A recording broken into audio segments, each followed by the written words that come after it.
Hi everyone, this is Mindy Eggen for Scrapbook and Cards Today magazine, and today I am here to share inspiration using the Let's Stamp Together kit for July 2024 by Spellbinders. Instead of a card project, I thought it would be really fun to create a tag which could also be turned into a bookmark. So first, let's take a look at the kit. You have this stamp set with a few different images on it that coordinate with the die set, along with some really great sentiments. Then you have the die set that includes things like a flower, the cutest little frog, and then also a mushroom. And there is also a stencil, which surprisingly I did not use today, but it is a great addition to the kit. So here I just laid out the dies that I did use to create my tag today. This is the frog and also the mushroom that I die cut off screen in various shades of cardstock. So since this project is fairly simple, I thought I would step up my die cuts a little bit by doing some ink blending on them, starting with the mushroom. Now these two pieces I die cut from like an off-white or a vanilla cardstock, and I'm adding a little bit of pebble ink from Concord and Ninth using my Altenew mini blending brushes. Now this is the topper for my mushroom. The backer piece is going to be white, so it'll show white spots. I tried doing some dark red ink to add that dimension, but ended up going with nutmeg. So using a brown or even a dark gray would be really great when it comes to the reds like that. Next, I have the adorable little frog. This seriously is the cutest frog I have seen for a die cut. I am adding a little bit of shading to that using a smaller blending tool from Altenew, and then also some clover ink from Concord and Ninth. Now, another tip that I like to share is that you don't always have to go with green if you want to add shading to green cardstock. Try giving a different shade of blue. The blue, when it overlaps on green cardstock, it does still have a tint of blue to it, but it actually gives you a really cool green sometimes. So it's really fun to just change things up once in a while by using different shades of your ink to add that dimension to the die cuts.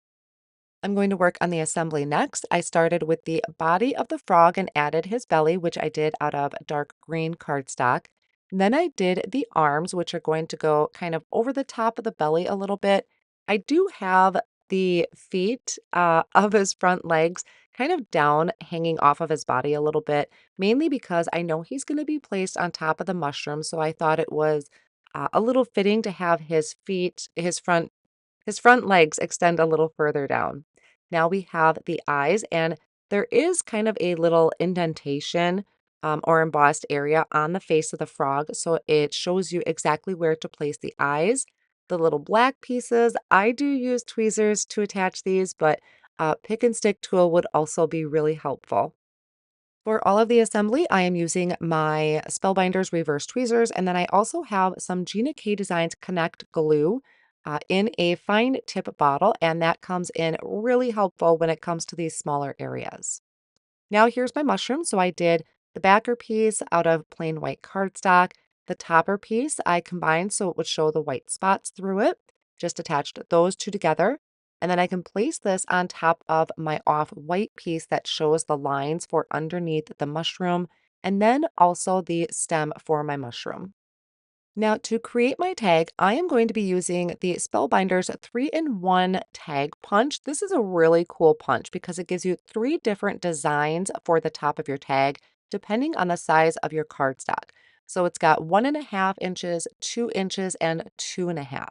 I went ahead and trimmed a piece that is going to be 2 inches and 2.5 inches because I wasn't sure the size that I wanted just yet. And there are guidelines in that punch. So if you have a 2-inch strip of cardstock, you slide it in within the guidelines for the 2-inch strip, and then you just punch that out. I really like that tag topper, but I'm also going to show you the 2.5. I didn't do the smaller one because I knew that would just be too small for my project. So I'm sliding this piece in between the guidelines for the 2.5-inch punch, and you can see how that gives you a different tag look or topper at the top of your tag. Now, if you want this to be a bookmark, you just need to extend that piece down so it's a little bit longer. So even though the larger tag would have fit everything a little bit better and given me a little bit more room, I just really love the top of this tag for the 2-inch piece. So I'm going to add a little bit of coloring to this. I am starting at the bottom of my tag using Sprout ink, using a large blending brush from Spellbinders. Now I've used this blending brush for many different shades of green, so I'm not really getting the true Sprout color, but that's okay. I just wanted a little bit of green. Then I cleaned my work surface off to get rid of that green, and I'm coming in with Harbor ink from Concord and Ninth, starting at the top of the tag, and I'm going to blend so I'm just barely meeting the green. I'll bring this over to my Misty stamping tool, and I'm going to use my mushroom and my frog as a guide. I didn't want the mushroom to be too far up because then it's going to push my frog really high up. And I want to put a sentiment off of the stamp set vertically on my tag. I thought this was just a really cool change up. And so once I had that lined up, I'm going to ink it up with a VersaFine ink and stamp that down.